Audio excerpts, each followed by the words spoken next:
আমি তো মনে করি আমার প্রথম সূর্য হলো মাস্টারদা সূর্য সেন, স্বাধীনতার প্রথম সূর্য।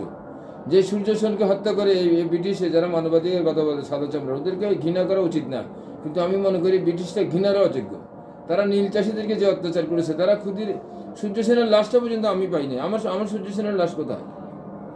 তোমরা সূর্য সেনের লাশ তারা সমুদ্রে ভাসিয়ে দিয়েছে। সূর্য সেনের সমাধি নেই, কিন্তু আমি তো মনে করি প্রতিটি বাঙালির বুকের ভিতরে, আমার পাঁজরের ভিতরে সূর্য সেন, আমার বুকের আমার বুকটাই সূর্য সেনের সমাধি।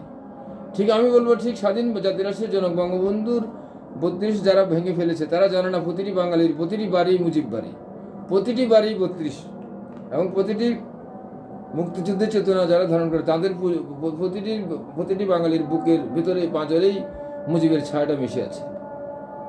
এই তো আসলে এই একটা ইতিহাসকে অস্বীকার করা যাবে না। যেমন আমরা আজকে সূর্য সেনকে ওরা আড়াল করতে চেয়েছে, কিন্তু সূর্য সেন আড়াল হয়নি। সূর্য কখনো আড়াল হয় না। সূর্য সেন, সে মাস্টারদা সূর্য সেন আমার কাছে বীর। সে আমার স্বাধীনতার প্রথম সূর্য, আমি তাকে বলি। এই সূর্য কখনো আড়াল হবে না। তো যাই হোক, আমরা সূর্য সেনকে ভুলে গেছি। আমরা